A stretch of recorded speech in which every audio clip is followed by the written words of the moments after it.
शांति।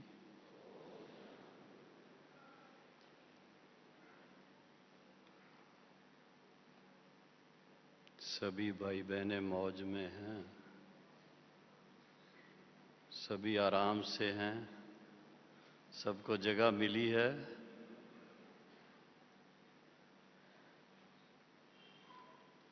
सब ठीक ठाक मौज। अच्छा,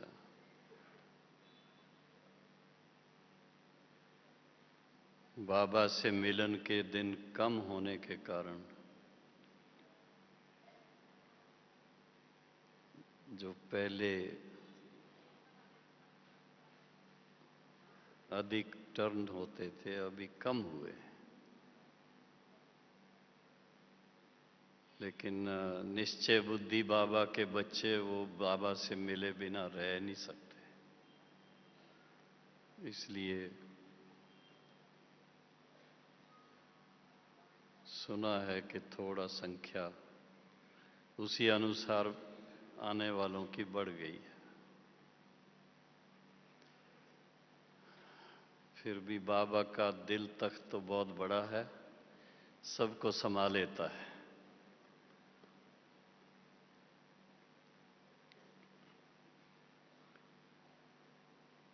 आज का इस क्लास का विषय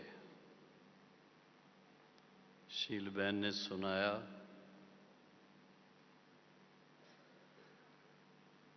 बीज रूप स्थिति के द्वारा विक्रम विनाश। इससे पहले कि मैं इस विषय पर कुछ सुनाऊं, एक बार पूछना चाहूंगा कि आज की सभा में पहली बार कौन आए हैं, जरा हाथ खड़ा करें।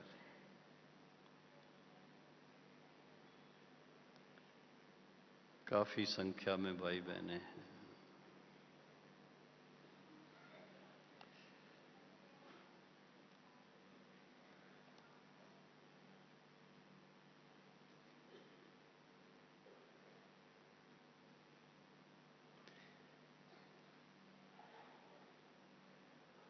जब ईश्वरी ज्ञान लेते हैं और उसमें मेडिटेशन पार्ट जो है, सहज राजयोग, उसका अभ्यास शुरू करते हैं। मैं समझता हूं हर एक अपने अनुभव से जानते हैं कि स्टार्टिंग का लक्ष्य जो होता है वो कोई बीज रूप स्थिति के बारे में या और कुछ बातों के बारे में नहीं होता है। उस समय लक्ष्य एक ही होता है कि मन शांत कैसे हो, पीस ऑफ माइंड कैसे मिले। आप सबसे पूछता हूं, आपको पता था कि बीज रूप स्थिति के द्वारा विक्रम विनाश करने, इसके बारे में सीख रहे हैं? पता था? नहीं, केवल शांति के लिए, मेडिटेशन सीखने के लिए ब्रह्मा कुमारी सेंटर पर जाने का हुआ।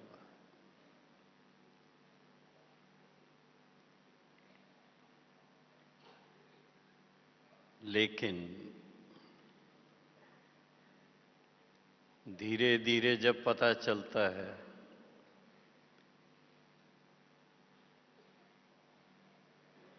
कि मन की शांति तो हर एक का अपना स्वधर्म है, हर आत्मा का स्वधर्म ही शांति है,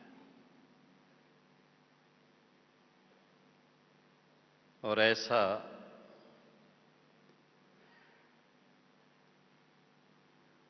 ऐसे महावाक्य हैं, गीता के महावाक्य हैं, स्वधर्म सुख देता है,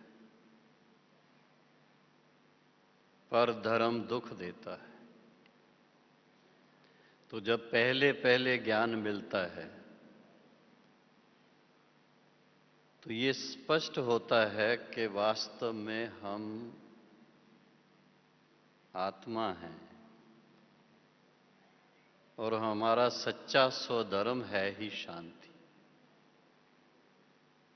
जितना अपने स्वधर्म में स्थित रहते हैं उतना मन की शांति बनी रहती है। जब स्वधर्म में स्थित नहीं,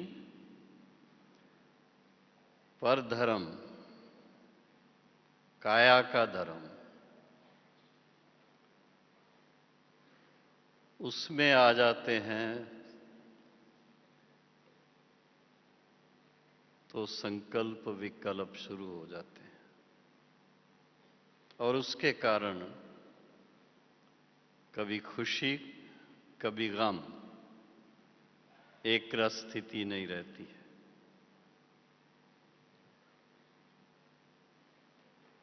लेकिन जब धीरे धीरे सहज राजयोग का अभ्यास करते हैं और उसके साथ साथ बाबा के महावाक्य सुनते हैं तो एक ऐसा अनुभव होने लगता है कि बिना मांगे, मांगा तो सिर्फ मन की शांति थी,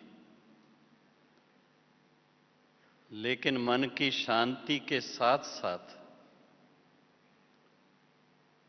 बाबा ने तो कारुण्य का खजाना खोल दिया। इतना ऊंचा ज्ञान मिलता है, सब शास्त्रों का सार।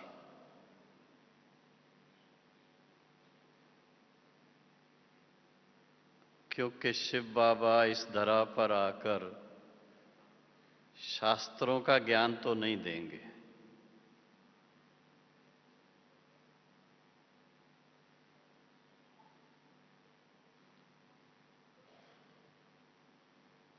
निज ज्ञान देते हैं जो सच्चा ज्ञान है।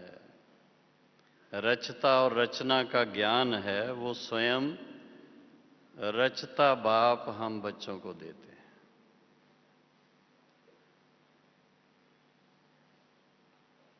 और उसमें स्पष्ट करते हैं कि आत्मा जब सतो प्रधान है तो सदा सुखी भी है और स्वाभाविक रूप से शांत स्वरूप है।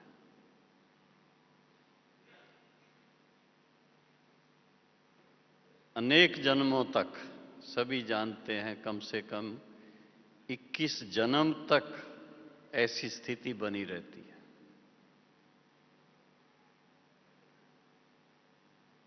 बाबा ने तो कहा है कि कल्प के अंदर 3/4 हिस्सा जो है वो बहुत सुख का समय है, बहुत शांति का समय है।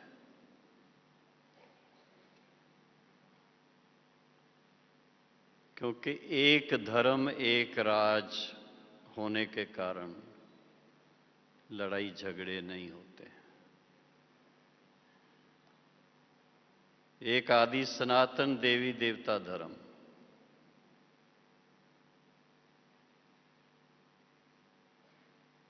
द्वापुर में भी शुरुआत है।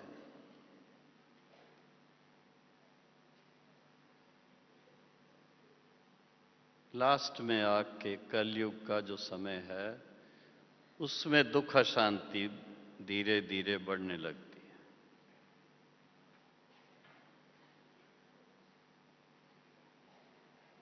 वर्तमान समय ऐसा है जो चारों तरफ का वातावरण सभी जानते हैं, सो धर्म में रहने वाला नहीं है, स्वार्थ में रहने वाला है।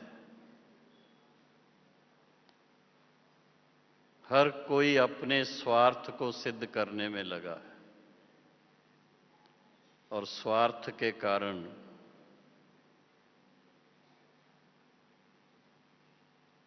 सभी जितनी भी बुराइयां हैं, कमियां हैं, वो सब जीवन में आ जाती।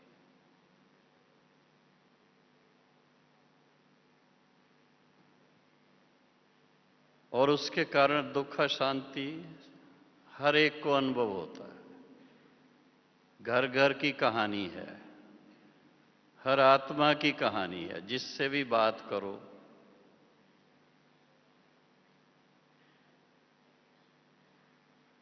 तो सबसे पहली बात तो ये है कि बाबा जब स्वयं इस धरा पर आते हैं और आकर सत्य ज्ञान हमें देते हैं, यथार्थ ज्ञान देते हैं, उस ज्ञान के आधार से समझ मिलती है हमें कि हम आत्माओं के लिए सदा सुखी रहने का सहज मार्ग क्या है।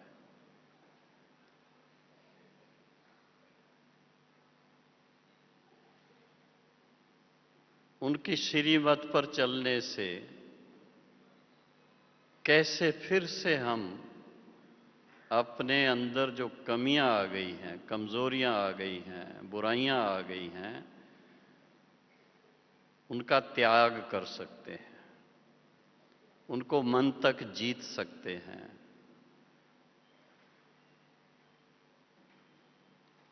और फिर से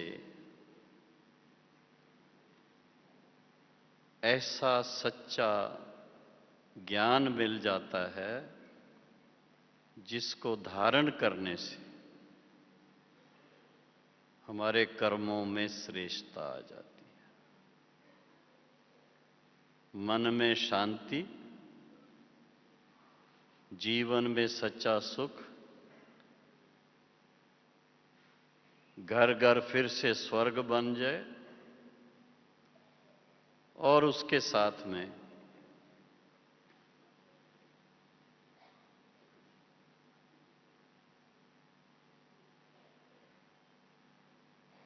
एक परिवर्तन जीवन का शुरू हो जाता है। कभी सोचा नहीं था, आप अपने जब से आपने ये योग की, ज्ञान की यात्रा शुरू की है, उसको थोड़ा मन के पटल पर लाइए, सामने लाइए। इससे पहले कभी सोचा नहीं था। भले ज्ञान के बाद फिर हम मानते हैं, समझते हैं कि ये तो कल्प कल्प बाबा हमें आकर के सच्चा ज्ञान देते हैं, सत्य मार्ग दिखाते हैं, फिर से सद्गति करते हैं। लेकिन जब तक स्वयं पिता परमात्मा सृष्टि पर ना आए, तब तक भिन्न भिन्न महात्माएं, धर्मात्माएं जो जितना उनमें आत्मज्ञान है, उस अनुसार थोड़ा थोड़ा थमाते रहते हैं। तो अभी मैं एक प्रश्न पूछ रहा हूं, आप सब भाई बहनें यहां आए, किस लिए आए? किस लिए आए? हाँ? क्लासेस करने के लिए तो आपने सोचा नहीं था। एक ही मन में संकल्प था, बाबा से मिलने जा रहे हैं। हाँ? जो बाबा से मिलने आए हैं वो हाथ खड़ा करें। कोई एक भी ऐसा नहीं है जिसने हाथ खड़ा नहीं किया।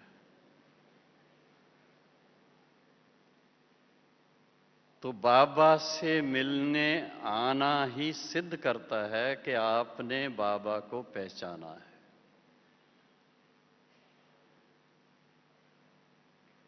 तो सबसे पहले मन को खुशी में लाने का आधार बन जाता है कि जिसको सदियों से ऋषि मुनि भी नहीं पहचान सके, नहीं जान सके, नहीं प्राप्त कर सके, तपस्या उन्होंने भी कम नहीं की है और उस तपस्या का फल भी उनको मिलता है। लेकिन बाबा कहते हैं मैं अपने समय पर स्वयं इस धरा पर आता हूं।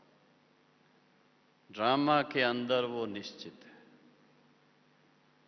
उससे ना पहले आता हूं ना बाद में आऊंगा।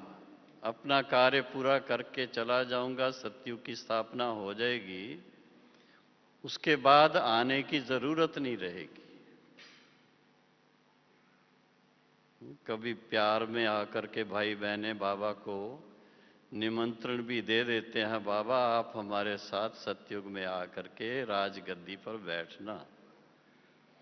बाबा कहते हैं हाँ क्यों नहीं बच्चे, जब वहां आप होंगे ना तब बुलाना मेरे को।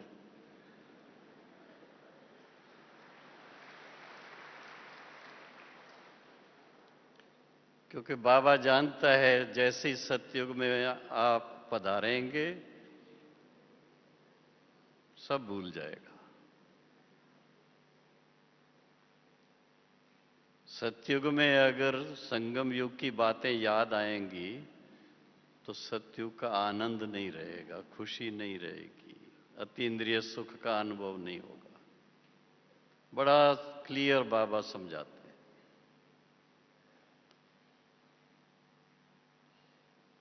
तो जब ये बात क्लियर मन को अच्छी तरह से हो जाती है, उसके बाद एक पुरुषार्थ शुरू होता है। क्या पुरुषार्थ शुरू होता है? जब अभ्यास करते हैं बाबा की याद का, उस अभ्यास के फलस्वरूप जितना समय दिल लगाकर बाबा की याद में बैठते हैं तो अनुभव होता है बहुत बहुत शांति का अनुभव, अति इंद्रिय सुख का अनुभव होता है। क्योंकि बाबा सभी गुणों का सागर है, वो शांति का भी सागर है, प्रेम का भी सागर है, आनंद का भी सागर है, सर्वशक्तिवान भी है। तो जितना समय उनके साथ मन लगाते हैं वो ऑटोमेटिकली आत्मा में सभी गुण अनुभव होते हैं और उन गुणों के अनुकूल जब स्थिति बनती है तो अति इंद्रिय सुख का अनुभव होता है।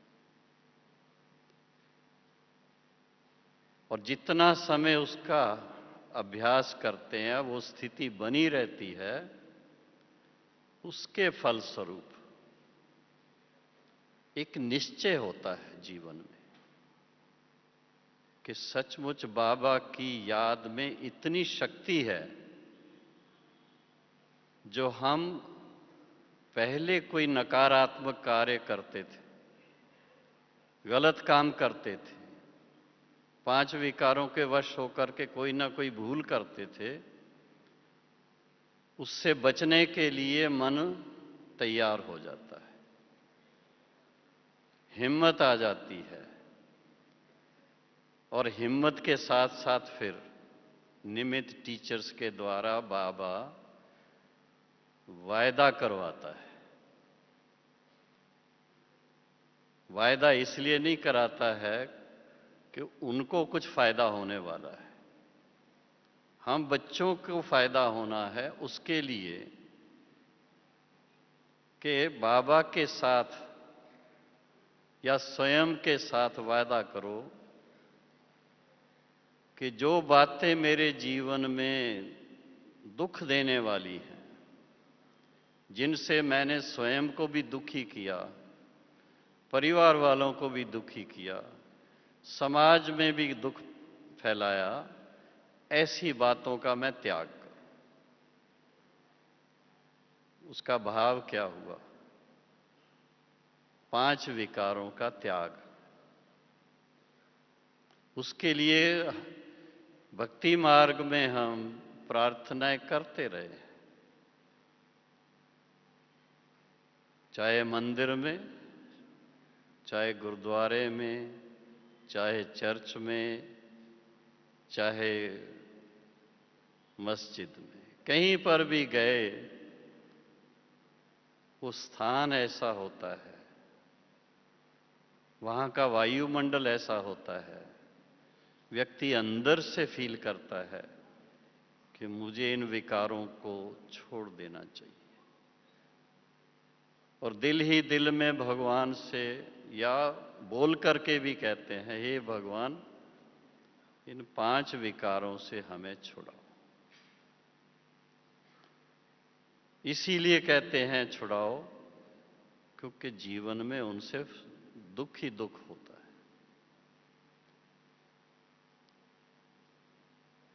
अब बाबा देखते हैं कि इन बच्चों ने भक्ति मार्ग में 63 जन्म प्रार्थनाएं तो बहुत की, लेकिन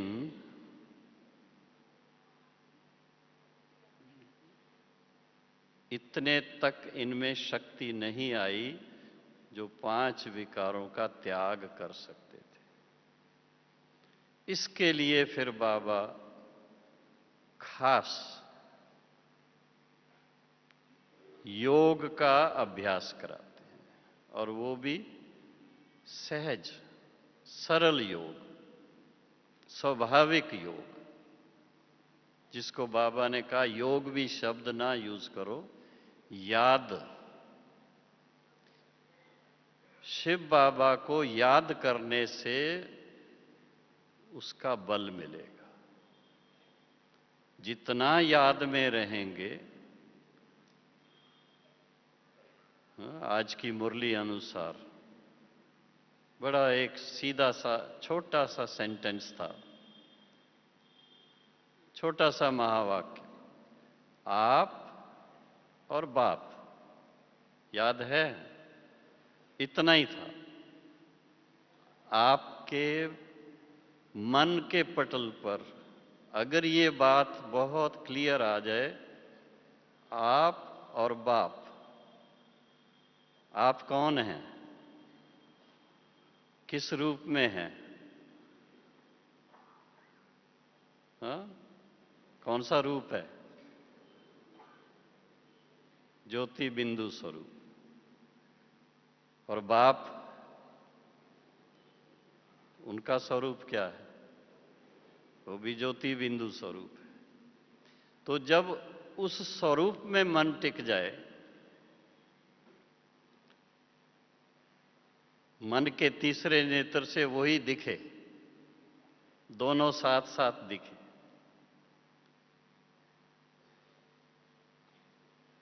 जितना समय उस स्थिति में होंगे, मन में कोई भी दूसरी बात आएगी नहीं।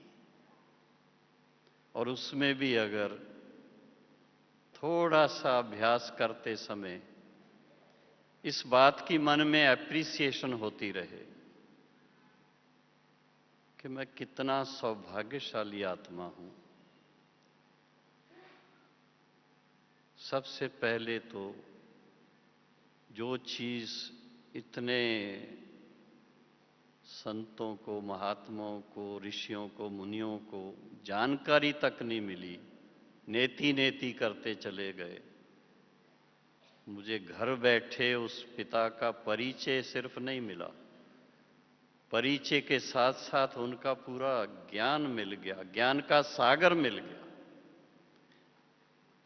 और सागर समान ज्ञान मिलने के बाद बहुत स्पष्ट हो गया कि इस समय मुझे करना क्या है।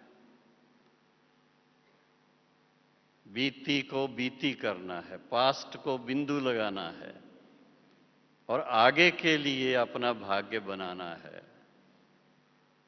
उसका तरीका क्या है? उसका तरीका है जो आज का विषय है, बीज रूप स्थिति का अभ्यास। बीज में कोई भी चीज का बीज देख लो आप, बीज के अंदर अगर एक बड़ का पेड़ ही ले लो, उसका बीज कितना छोटा होता है, और उस छोटे से बीज के अंदर सारे वट वृक्ष का पूरा विस्तार समाया हुआ है। बड़ा सहज रीति कहीं उगाता है और कितना जल्दी जल्दी फैलाव कर लेता है। इसी तरह से जब हम बीज रूप स्थिति कहते हैं तो बीज माना आत्मा के अंदर सतयुग से लेकर सतयुग, त्रेता, द्वापर, कलयुग 84 जन्मों का पाठ जो है उसका सार पूरा सामने आ जाता है। और उसके आधार से यह बुद्धि में आता है कि अब समय कौन सा है, इस समय के अनुसार मुझे करना क्या है। इस समय के अनुसार जबकि युग परिवर्तन का समय है, जब नारे लगाते हैं प्रभात फेरी वगैरह में तो क्या कहते हैं, कलयुग जाने वाला है, सतयुग आने वाला है, यही कहते हैं ना। तो कलयुग जाने वाला है अर्थात हमारे अंदर जो कमी है, हमारे अंदर जो नेगेटिविटीज हैं, हमारे अंदर जो विकार हैं, इसका जाने का समय आ गया है। अभी इसको अपने पास रखने से फायदा नहीं है। लेकिन वो जाता कब है? जब स्पष्ट ज्ञान बुद्धि में पक्का हो जाए और उसके साथ साथ एक निर्णय लिया जाए, निर्णय लिया जाए और दृढ़ निश्चय से निर्णय लिया जाए। कोई चीज को नहीं करना होता है तो उसके लिए क्या करते हैं? अपने आप से पक्का करते हैं, नो, इसके बाद बिल्कुल नहीं, फिनिश्ड। ऐसा जब निश्चय से उस बात को छोड़ते हैं तो वो चीज दोबारा नहीं आती। और उसके लिए बाबा ने बहुत बहुत क्लियर हम बच्चों को प्रैक्टिकली सिखाया कि बच्चे पिछले 62 जन्मों का तो आपको पता नहीं है, उसका कोई हिसाब रहा हुआ होगा, वो आपको जानकारी नहीं है। इस जन्म में जो अगर कोई आपसे कोई ऐसी कमियों के कारण, 5 विकारों के कारण कोई ऐसी भूल हुई हो जो आपके मन में उसका जो रहा हुआ असर है वो अभी भी आपको डिस्टर्ब करता है, तो एक बार बाबा को लिख करके दे दीजिए। बाबा कहता है ऐसा करने से आधा खत्म हो जाता है और बाकी आधा जो है उसके लिए योग बल की जरूरत है। योग बल से जितना अभ्यास करेंगे उतना वो योग बल से मिटता जाएगा, मिटता जाएगा। लेकिन जैसे बताया ना, बहुत समय से कोई चीज लिखी जा रही है, उसको मिटाने में भी थोड़ा टाइम लगता है, एकदम से नहीं मिटता है। नहीं तो जब ज्ञान मिला, स्पष्ट हो गया, उसी दिन से खत्म हो जाना चाहिए। फिर दोबारा कभी भूल नहीं होनी चाहिए, कोई मन में क्रोध नहीं आना चाहिए, कोई लालच नहीं आना चाहिए, कोई मोह की ऐसी बात नहीं आनी चाहिए। पर हर एक अपने दिल से पूछे, महीनता से अपने आप को चेक करें, थोड़ी थोड़ी थोड़ी थोड़ी ट्रेसेस,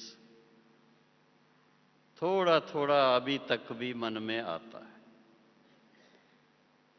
तो बाबा कहता है ये बाबा को दान में दे दो। बाबा आपसे दान में और कुछ नहीं मांगता है। आपकी कमजोरी जो है, आपकी जो कमी है, जो आपको आपके आध्यात्मिक पुरुषार्थ में तकलीफ दे रही है, जो विघ्न बन रही है, वो बाबा को दे दो और सच्ची दिल से दे दो, दृढ़ निश्चय से दे दो। दोबारा जब मन में आने लगे कभी वो बात, तो फट से बाबा को सामने लाओ। बाबा, मैंने तो आपको दे दिया, ये फिर क्यों मेरे पास आ रहा है? वो चला जाएगा, 1 सेकंड में चला जाएगा। इस तरह से अभ्यास करते करते अपने आप में परिपक्वता लानी जरूरी है। और अगर आपने एक बार ये दृढ़ निश्चय कर लिया कि मुझे इन विकारों के वश कभी भी इनका गुलाम नहीं बनना है, अब इनकी गुलामी में बहुत हमने वो अंग्रेजों की गुलामी या इस मुस्लिम्स की गुलामी में इतना दुख नहीं सहन किया जितना 5 विकारों की गुलामी में 63 जन्म हम लोगों ने दुख सहन किया। अब इस गुलामी से फारग होना है, इस गुलामी से छूटना है, और उसका और कोई रास्ता नहीं है। कोई पूजा पाठ से छूट जाए, नहीं हो सकता है। उसका एक ही रास्ता है, योग अग्नि से उसको भस्म करना है। जितना बाबा के साथ, बाबा ने थोड़े दिन पहले मुरली में कहा, ज्ञान सूर्य के साथ मास्टर ज्ञान सूर्य होकर के अभ्यास करो। योग अग्नि से ये पुराना रहा सहा हिसाब किताब भस्म हो जाए, तो आत्मा बिल्कुल लाइट और माइट से भरपूर हो जाए, बाप समान हो जाए। समानता में आएंगे तो बाबा जैसे सब खजानों का भंडार है, आत्मा भी ऐसे ही खजानों की भंडार बन जाएगी। शांति का खजाना, प्रेम का खजाना, आनंद का खजाना, शक्तियों का खजाना, सब खजाने एक साथ आपको अनुभव होंगे। और जितना पुराना रहा सहा हिसाब है, वो भस्म होता जाएगा। आपको खुद फील होगा कि सचमुच कर्मातीत स्थिति क्या होती है। आत्मा कर्मातीत स्थिति में आती है तो उसका आनंद ही क्या है। जितना जितना आप अटेंशन देंगे, उतना ही उसका रिजल्ट आपको मिलेगा। इसलिए बाबा ने अपना, साकार बाबा ने हम सब के सामने एग्जाम्पल सेट किया था, और वो मुरली के अंदर बाबा ने मेंशन किया है। बच्चे जब 8 घंटा, सोचिए थोड़ा, 8 घंटा जब अटेंशन दे करके बाबा को याद करेंगे, तो जन्म जन्मांतर का रहा हुआ हिसाब भस्म हो जाएगा।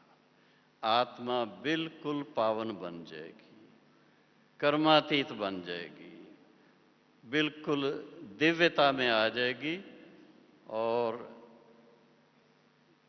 अति इंद्रिय सुख का अनुभव सदा होता रहेगा। ऐसा अभ्यास हमें करना जरूरी है। तब कहेंगे कि बीज रूप स्थिति में आने से और बाबा के साथ मन मना भव होने से, मन लगा रहे बाबा के साथ, मन मना भव हो जाए, तो सारा पुराना हिसाब खत्म हो जाए, और भविष्य के लिए कितने जन्मों के लिए, सतयुग, त्रेता और द्वापर,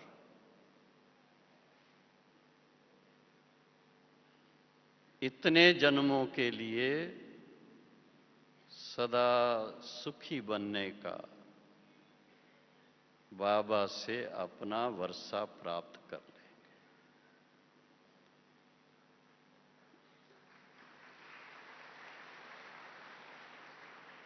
ऐसा अटेंशन दे करके जब अभ्यास करें, और उसके लिए मैंने जो देखा है, बाबा ने जिस तरह से हमें गाइड किया है, बाबा ने ब्रह्मा बाबा का मिसाल हमारे सामने रखा है, बड़ी दादियों का मिसाल रखा है कि सबसे पहले सवेरे उठते और बातों से बुद्धि हटाई हुई हो, पहला संकल्प बाबा से गुड मॉर्निंग करने का, और उसके बाद थोड़ा टाइम शांत में बैठ जाने का, फिर मुंह हाथ धो करके अच्छी तरह से आधा पौना घंटा बाबा की याद में बीज रूप स्थिति में बैठने का। इधर उधर मन नहीं लेके जाना है, सीधा ही बाबा आपके पास आ गए। परम धाम निवासी बन के बैठना, और जब परम धाम निवासी होके बैठो और उस समय का अनुभव जो आप करते हो उसको दिल ही दिल में एप्रिशिएट करो, उससे मल्टीप्लाई होता जाएगा। जितनी एप्रिसिएशन उतना मल्टीप्लिकेशन, ये प्रैक्टिकल होता है। मल्टीप्लाई होते होते होते होते ऐसी स्थिति बन जाती है, उठने को जी नहीं करता है, इतना अच्छा लगता है, उस शरीर का बिल्कुल भान नहीं रहता है, एकदम लाइट स्वरूप में, और बहुत शक्तिशाली अनुभव होता है। ऐसे अभ्यास के बाद मन एकदम पावन पावन होता है, और उसी टाइम पर अगर ईश्वरी महावाक्य पढ़ लो थोड़ा सा, क्योंकि सवेरे सवेरे तो आप सेंटर पे नहीं होंगे, आपके पास मुरली तो काफी होंगी, नहीं तो ले लिया करो सेंटर से, वो थोड़ा पढ़ लीजिए जितना टाइम आप पढ़ सकते हैं, क्योंकि मन बिल्कुल उस समय सात्विक स्थिति में है, सतो प्रधान है। और उस समय जब मुरली पढ़ेंगे तो मुरली की गहराई क्या है वो आपको पता लगेगा। एक एक लाइन, एक एक शब्द इतना आपको सुख देगा उस समय। ये इतनी एक्सरसाइज सवेरे अगर आपने कर ली, उसके बाद क्लास में जाएंगे, लेकिन ये सवेरे सवेरे व्यक्तिगत अभ्यास, इससे जो परिवर्तन आंतरिक आता है उसका कोई दूसरा रिप्लेसमेंट नहीं है। ऑटोमेटिकली फिर वो आपको सारा दिन मदद करेगा। रात को सोने से पहले भी थोड़ा टाइम अपने लिए चाहिए, बाबा की याद में बैठें, सारा दिन कैसा बीता, बीच बीच में भी याद किया नहीं किया, लेकिन जो मैंने कहा बाबा ने मुरली में स्पष्ट कहा है, बच्चे 8 घंटे भले आराम करो, 8 घंटे अपना लौकिक कारोबार करो, बाकी 8 घंटे जो हैं उसको सफल करो अपनी आध्यात्मिक पुरुषार्थ के लिए, जिसमें के याद का भी अभ्यास, मुरली पढ़ने का भी अभ्यास, ईश्वरी सेवा करने का भी अभ्यास, तीनों बातों को कंबाइन करो आप। फिर देखो क्या मजा आता है, ईश्वरी जीवन क्या है, उसका आनंद क्या है, वो आपको पता लगेगा। ऐसा अभ्यास करते करते इस लौकिक दुनिया की बातें जो हैं वो फीकी लगने लगती है, इसकी चकाचौंध बिल्कुल जैसे आपको प्रभावित ही नहीं कर सकती है। ऐसा लगता है ये मुलम्मा, हाँ, मुलम्मा समझते हैं? मुलम्मे की चीजें होती हैं वो रियल नहीं होती हैं।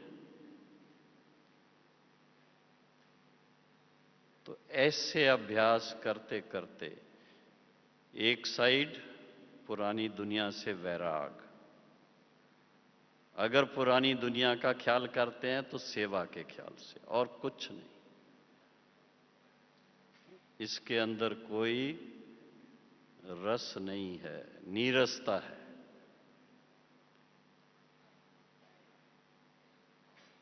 और दूसरा, वर्तमान समय को जो वरदान मिला हुआ है, ये जो समय है, कौन सा समय है? पुरुषोत्तम संगम युग। पुरुषोत्तम बनने के लिए ये संगम युग है। तो पुरुष पुरुषोत्तम बन जाए, किस आधार से बनेगा? ये अटेंशन रखने से बनेगा, और कुछ नहीं। बड़ा आनंद आएगा आपको, बहुत खुशी रहेगी, सदा अतीन्द्रिय सुख के झूले में झूलते रहेंगे। और दिल से क्या निकलेगा? वाह वाह वाह, पाना था सो पा लिया, बस और कोई काम बाकी नहीं रहा।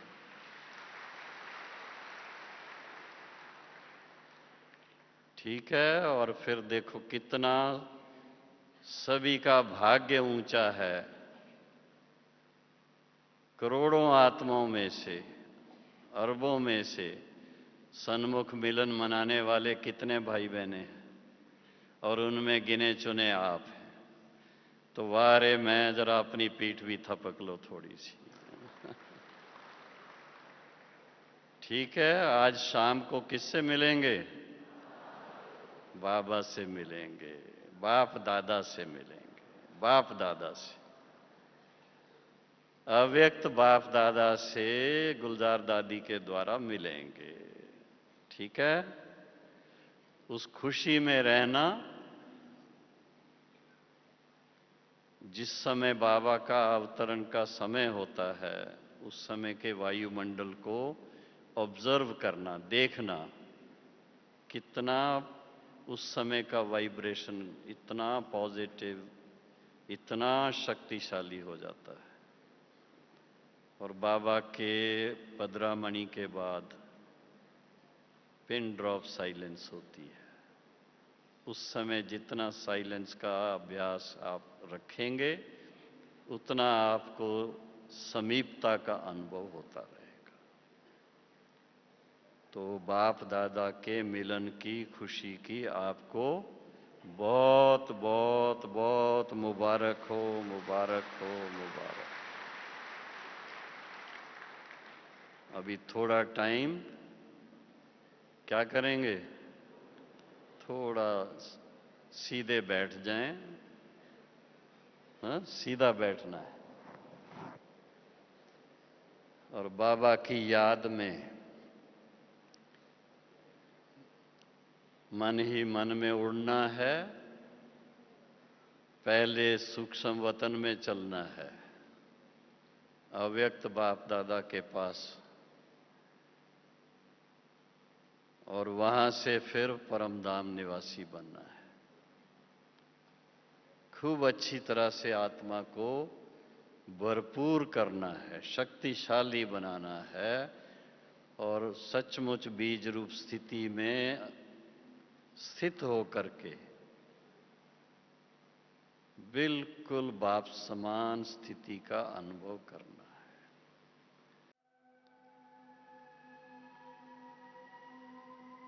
स्वयं को स्मृति दिलाएं।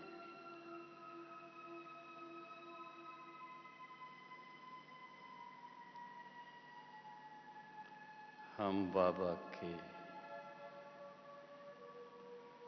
अति सिकीलदे,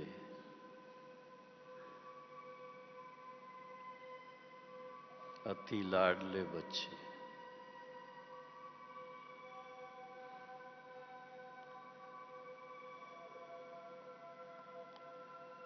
अपने सूक्ष्म वतन की चमकीली ड्रेस पहन करके,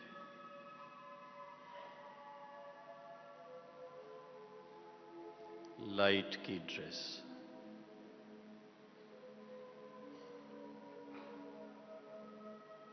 फरिश्ता स्वरूप में,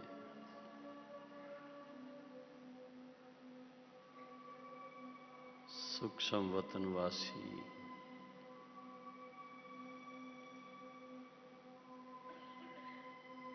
फरिश्ता स्वरूप बाप दादा के सन्मुख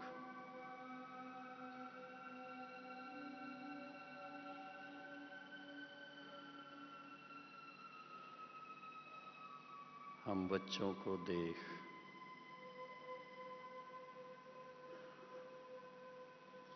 बाप दादा भी बहुत प्यार से मुस्कुराते हुए हम सब का आह्वान कर रहे हैं।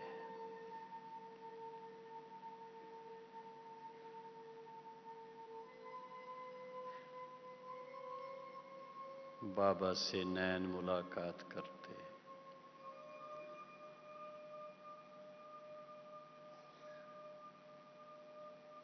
अपने फरिश्ता स्वरूप में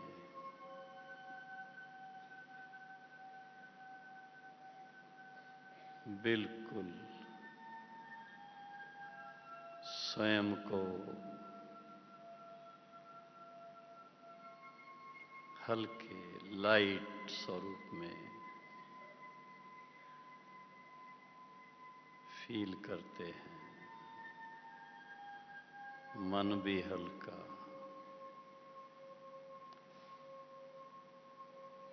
वातावरण भी हल्का।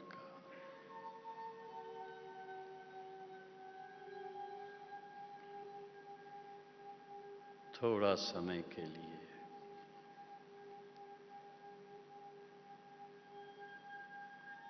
सूक्ष्म वतनवासी फरिश्ता स्वरूप क्या है,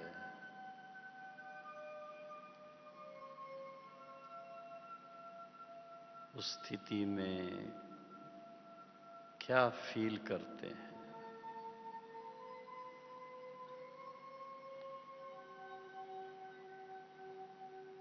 उसका अनुभव करें।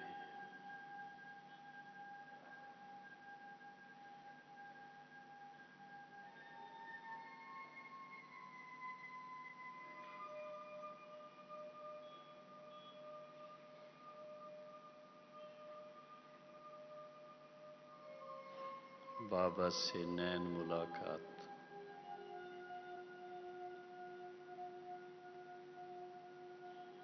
करते करते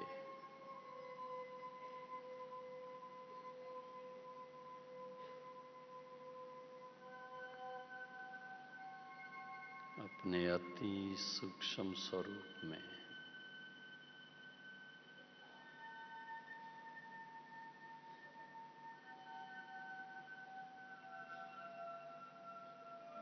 धीरे धीरे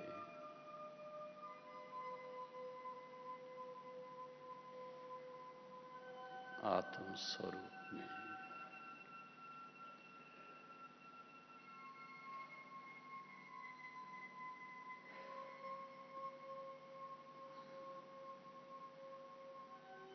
तारों के मिसल ज्योति स्वरूप में स्वयं को महसूस करते करते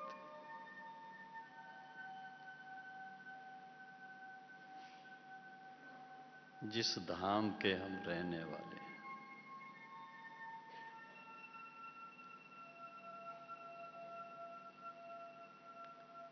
जहां ले चलने के लिए स्वयं शिव बाबा इस धरा पर आए,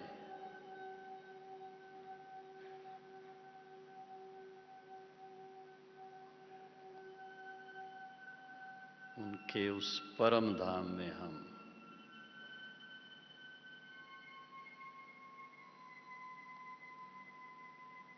संकल्प की शक्ति से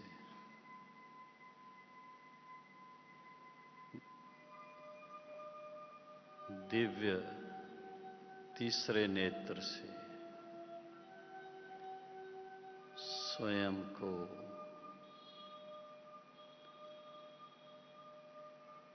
शिव बाबा के समीप परम धाम निवासी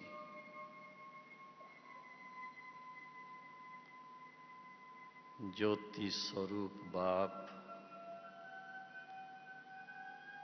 और ज्योति स्वरूप आप, बाप और आप चमकते हुए दिव्य सितारे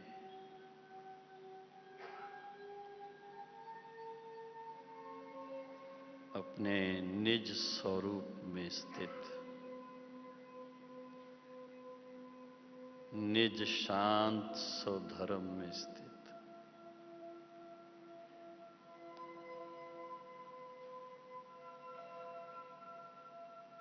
शांति के अनुभव में स्थित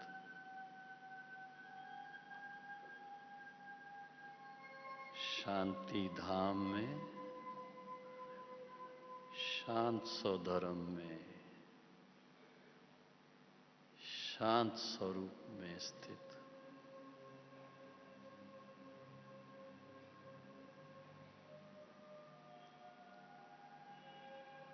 शांति की गहराई का अनुभव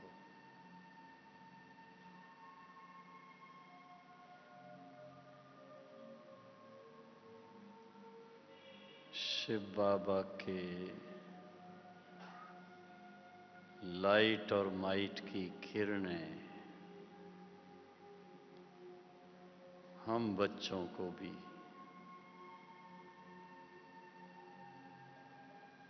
उस लाइट और माइट से भरपूर कर रही है।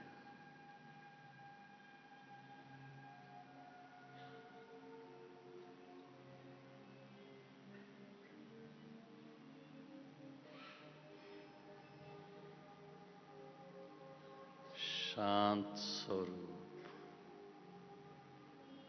प्रेम स्वरूप,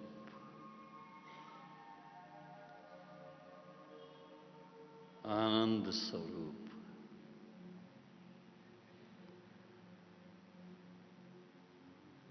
शक्ति स्वरूप, सभी किरणें मुझ आत्मा को अपने सच्चे स्वधर्म का अनुभव करा रही है।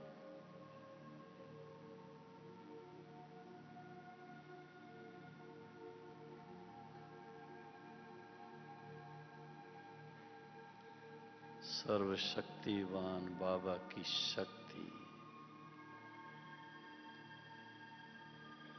मुझ आत्मा को अपने शक्तिशाली स्वरूप का अनुभव करा रहे।